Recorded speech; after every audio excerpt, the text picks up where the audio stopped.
Hello everyone, क्या हाल चाल, कैसे बच्चे? सब बढ़िया। और सुनाओ क्या हाल चाल। तो स्वागत करता हूं मैं आपके प्यारे से प्लेटफॉर्म बोर्ड विथ मी। मेरा नाम है अखंड प्रताप और आज की क्लास में हम क्लास 10 वालों को बताएंगे कि 3 दिन के अंदर आपको हिंदी की तैयारी कैसे करनी। क्योंकि आपको सबको पता होगा कि आपका 22 फरवरी को हिंदी का पेपर है, तो इससे 3 दिन पहले तो आपको हिंदी पढ़नी ही पड़ेगी। तो आप जो है 19, 20 और 21 ये 3 डेट में हिंदी को पढ़ेंगे। तो किस प्रकार से पढ़ें कि आपकी अच्छे से 3 दिन के अंदर तैयारी हो सके कि भाई पहला पेपर अच्छा जाना चाहिए। जब पहला पेपर अच्छा जाएगा तो कॉन्फिडेंस भी बढ़ेगा।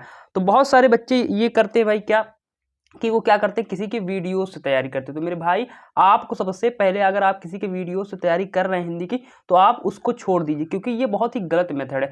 ऐसा है नहीं कि भाई आप मैथ की तैयारी कर रहे हैं, साइंस पढ़ रहे हैं, जहाँ पे आपको समझने की जरूरत पड़ रही है कि क्वेश्चन कैसे लगाए जाएंगे। यहाँ हिंदी है, यहाँ सेल्फ जो है तैयारी करनी पड़ेगी हिंदी की। क्योंकि भाई बोर्ड एग्जाम के अंदर जो क्वेश्चन दिया रहेगा ना, उसको आपका आंसर याद होना चाहिए, तभी आप लिख पाओगे। ठीक, यहाँ पे तौर तरीके नहीं चल पाते हैं। तो इस वजह से आपको जब भी आप हिंदी तैयार करिए, वो एक क्वेश्चन बैंक से ही तैयार करिए।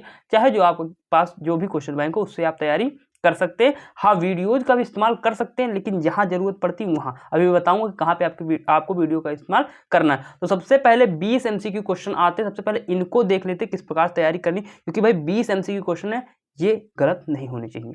तो सबसे पहले आपके बोर्ड एग्जाम के अंदर गद्य से 5 क्वेश्चन पूछ लेता है और पद्य से 5 क्वेश्चन पूछता है। ये 5 और जो 5 क्वेश्चन पूछता है, ये कहां से तैयार करें? तो ये आपको तैयार करना है मेरे भाई, कहां से ये तैयार करना है? क्वेश्चन बैंक से। कहां से? क्वेश्चन बैंक से। क्वेश्चन बैंक जब आप खोलेंगे तो वहां पे आपको स्टार्टिंग के अंदर ही क्या दिया रहता है, सारे क्वेश्चन देखने को मिल जाते हैं। वही क्वेश्चन आप क्या करिए, तैयार कर लीजिए। ऑब्जेक्टिव टाइप बेस्ड क्वेश्चन आते हैं। ठीक, क्लियर बात। आगे बढ़ते हैं। फिर देखिए, आपका फिर एक टॉपिक आता है रस छंद अलंकार। रस छंद अलंकार के लिए आप जो है इसकी जो है बहुत सारे बच्चे क्या करते हैं, रस छंद अलंकार में बहुत सारे बच्चे जो है परिभाषाएं याद करने लगते हैं। ठीक है, बहुत सारे बच्चे उदाहरण याद करने लगते हैं। तो ये सब आपके बोर्ड एग्जाम में नहीं पूछता, ये पुराना पैटर्न हो गया। ठीक है, अब आपका ऑब्जेक्टिव टाइप क्वेश्चन आता है, आपको क्वेश्चन देखकर डायरेक्ट आंसर करना रहता है उसका। तो आप यहाँ पे इसको क्या कर सकते हैं, इसके लिए आप वीडियो का इस्तेमाल कर सकते हैं। मैंने रस छंद अलंकार काफी अच्छे तरीके से पढ़ा रखा है। अगर आप वहाँ पे जाते हैं, मेरे क्लास 10 नाम से मैंने क्या किया भाई, क्लास 10 के नाम से मैंने प्लेलिस्ट बना रखा, वहां पे जाकर आप इसको जरूर देख सकते हैं। या फिर आप किसी अदर चैनल से पढ़ रहे होंगे, किसी अन्य टीचर से पढ़ रहे होंगे, तो वहां पे इसका वीडियो का इस्तेमाल कर सकते हैं। आगे बात करते हैं, आपका आ जाता है उपसर्ग, आ जाता है समास, आ जाता है तत्सम तत्भव, आ जाता है पर्यायवाची शब्द, आ जाता है वाक्य का स्वरूप। इस बार नया जुड़ा है वाच्य और पद परिचय। ठीक है, तो ये जो सारे मामला, ये सब आप कहां से करेंगे? ये सारी चीजें आप मेरे भाई, ये सारी चीजें आप क्वेश्चन बैंक से तैयार करो। क्योंकि जब ये चीजें याद रहेंगी तभी आप कर पाओगे। ये तो मैथ और साइंस तो है नहीं कि भाई क्वेश्चन अगर नहीं समझेंगे तो कैसे लगाएंगे। ठीक, यहाँ पे याद करके आपको जाना पड़ेगा।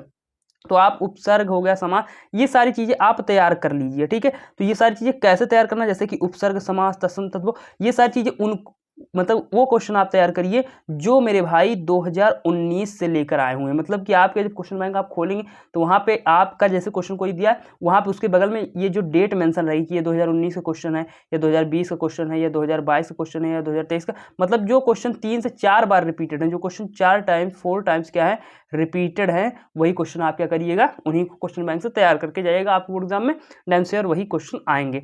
अगर आपको वाक्य का स्वरूप, वाच्य और पद परिचय, जैसे ये नया जुड़ा है तो बच्चों को समझ में नहीं आएगा, तो इस वजह से मैंने भी इन सबको क्लियर कर रखा है। अगर आपको वहां से वीडियो देखनी तो क्लास 10 के नाम से जाइए, मैंने प्लेलिस्ट हिंदी की बना रखी है, वहां से इसको देखिए, या फिर किसी दूसरे भी टीचर से आप पढ़ सकते हैं।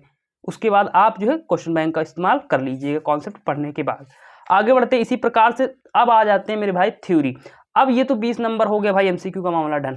अब बात करते हैं कि थ्योरी किस प्रकार से अपने को करना कि 30 नंबर भी अपना कवर हो जाए। तो मेरे भाई, गद्यांश से आपको केवल 2 चैप्टर पढ़ने। कितने चैप्टर? 2 चैप्टर, केवल यही 2 चैप्टर पढ़ के जाइए। आपके बोर्ड एग्जाम में यही 2 चैप्टर से हर साल गद्यांश पूछे जाते हैं। एक मित्रता जो कि रामचंद्र शुक्ल जी का है, एक ममता जो कि जयशंकर प्रसाद जी का। केवल 2 चैप्टर तैयार करके जाइए।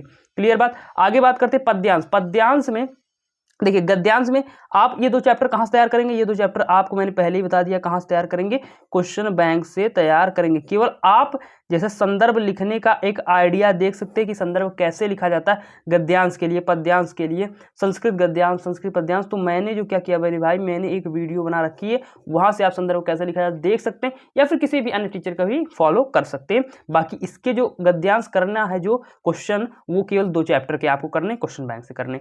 आगे बात करते हैं पद्यांश में 3 चैप्टर पद, और देखिए वन पथ पर।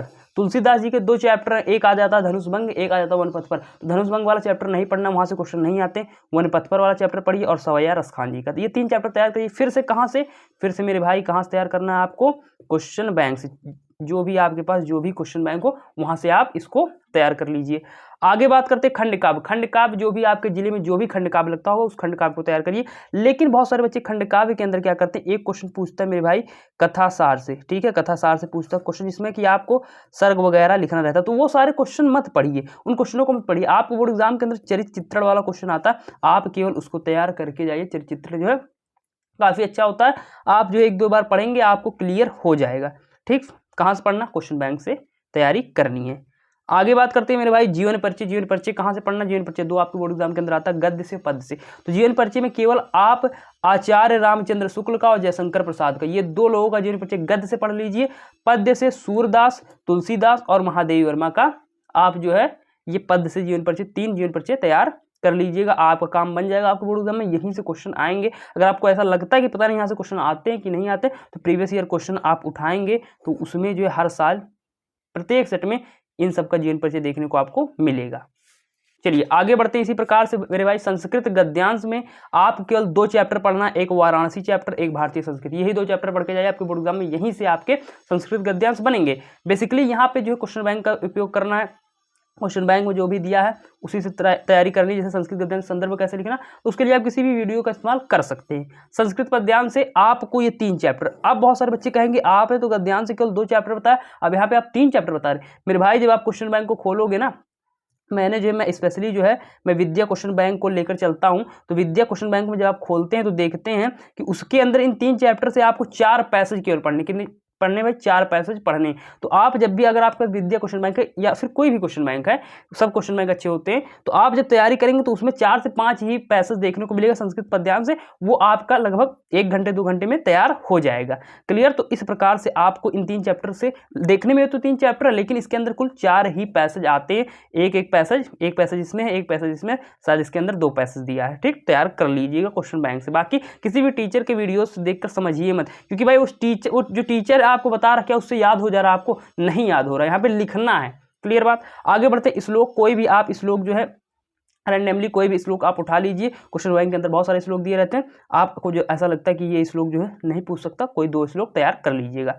आगे बात करते हैं संस्कृत के प्रश्नोत्तर पूछता आपका भाई 4 क्वेश्चन पूछता, जिसमें से आपको 2 क्वेश्चन करने रहते हैं आपके बोर्ड एग्जाम के अंदर। तो बहुत सारे बच्चे पूरा चैप्टर पढ़ने रहते हैं, पूरा नहीं पढ़ना मेरे भाई, पूरा नहीं पढ़ना। ठीक है, इनके लिए क्या करना है कि वे क्वेश्चन जो आपके 7 टाइम्स रिपीटेड है, ठीक है, यानी 7 टाइम्स रिपीटेड है, मेरे कहने का मतलब कि जो क्वेश्चन आपके 5 से ऊपर, मतलब 5 बार से ज़्यादा रिपीटेड हुए हैं, उन्हीं क्वेश्चनों को आप टिक कर लीजिए। वही क्वेश्चन आपको बोर्ड एग्जाम में देखने को 100% मिलेंगे। 4 क्वेश्चन में से 2 तो आपके बन जाएंगे। जैसे कि मैं कुछ क्वेश्चन ऐसे बता देता हूं जो कि आपको बोर्ड एग्जाम में 100% गारंटी वही आता है। जैसे कि वीर केन पूजते, ऐसा क्वेश्चन आ जाता है, या फिर चंद्रशेखरा कह आसीत। ठीक, तो ये क्वेश्चन हर साल आपको बोर्ड एग्जाम के अंदर देखने को मिलता है। तो आप भाई क्वेश्चन बैंक के अंदर जो 5 टाइम्स से ज़्यादा रिपीटेड है उनको आप टिक मार्क कर लीजिए, और संस्कृत के प्रश्न तक केवल वही भर पढ़ के जाइए। 8-10 लगभग होगा, जिससे कि आपकी तैयारी हो जाएगी, उसी में से आपके 2 बन जाएंगे।